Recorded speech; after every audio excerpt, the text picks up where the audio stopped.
what are some of the headwinds you will face as you start to scale this across pharma? And what are the tailwinds we're having to maybe accelerate this journey forward? Yeah, I think actually the headwinds I would say is that many of these Gen AI models are not actually appropriately trained in data that needs to actually to be trained in, right?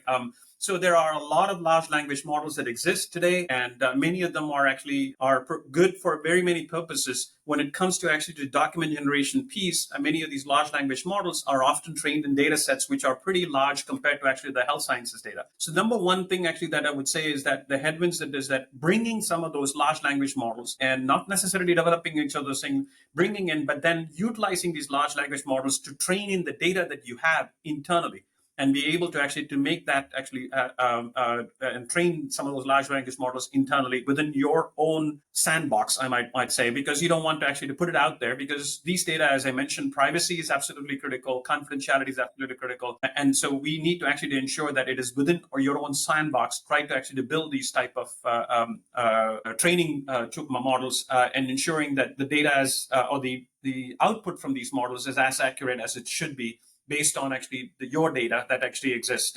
And then I would say this is a big challenge or a headwind, and because it takes time, because many of these large language models that currently exist across multiple things, they're not trained actually appropriately in the health sciences data. And we still see actually some inaccuracies in many ways, and you can't afford inaccuracy when it comes to actually these type of things. So you need to actually to make sure that that actually happens. That's the biggest challenge, I would say. And then the tailwind, actually, I would say, is that industry-wide, everybody recognizes the use of these tools that can help us in actually accelerating drug development timelines and actually making us more efficient as we move forward in creating actually these multifaceted documents and helping actually the whole drug development process. So there is a movement that comes in actually across all of the pharma companies and as well as technology companies who recognize this is an area that tremendous opportunity exists as we move forward. So that is a tailwind that we have right now. And there are many companies that are all in the path to together. And so there are opportunities